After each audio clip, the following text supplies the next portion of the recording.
गहलोत मंत्री परिषद के मंत्री राजेंद्र गुड्डा अपने आक्रामक तेवर के लिए जाने जाते हैं और अपने बयानों के लिए भी जाने जाते हैं। अभी उनके आवास पर लगातार शिकायतें पहुंचती है मंत्रियों की, और अब तो रमेश मीणा के खिलाफ भी धरना उनके बंगले पे दे जाता है। क्या ये तमाम चीज़ें हैं, क्या बातें हैं, बात करते हैं इससे। रमेश मीणा के खिलाफ सरपंच लामबंद है, वो कहते हैं कि उन पर भ्रष्टाचार के झूठे आरोप लगाए गए हैं। आपका क्या कहना है?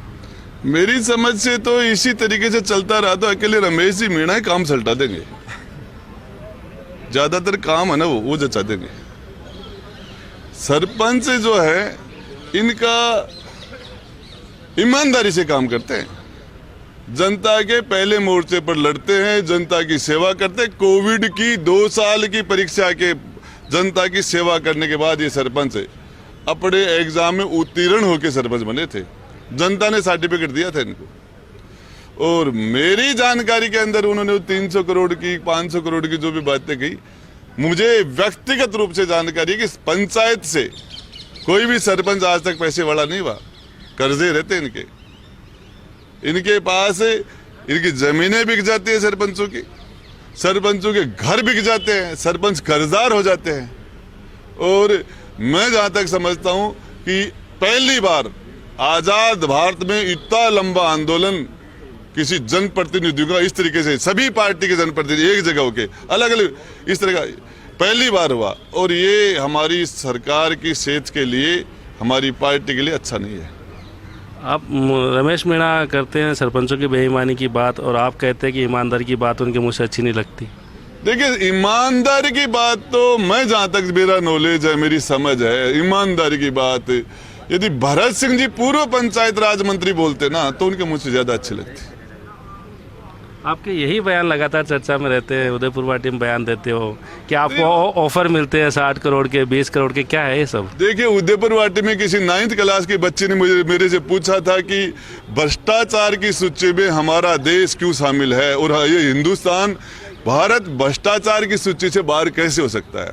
तो मैंने कहा था इसके लिए हम सभी को प्रयास करने होगा, आपको भी करना होगा, बच्चों को भी करना होगा। तब मैंने कहा था कि हमारे पास भी भ्रष्टाचार के ऑफर आए थे, और उसमें मेरी धर्मपत्नी ने, मेरी बेटी ने, मेरे बेटे ने जो जिस तरीके से मजबूती से कहा कि नहीं, हमें मान और सम्मान चाहिए, इज्जत चाहिए।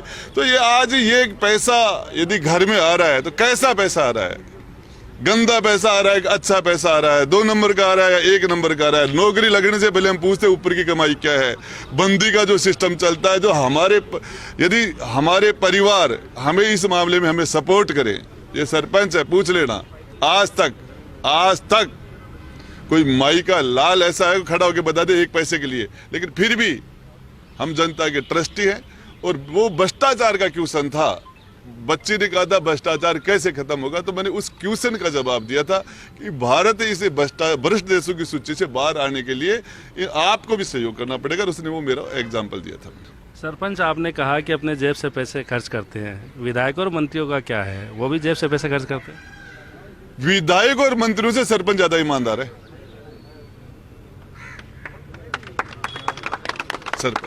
सरपंच अभी एक डेलीगेशन में कुलदीप रांका जी से बात की है, सीएम सेक्रेटरी साहब से, और एक डेलीगेशन जा रहा है।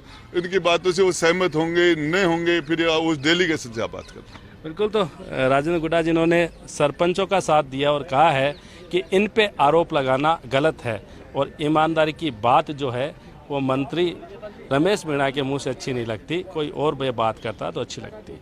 अब देखना यह है कि सरकार सरपंचों की पीड़ा सुनकर कोई फैसला ले पाती है या नहीं। कैमरामैन गिरीश के साथ Naresh Sharma, first India news, Jaipur.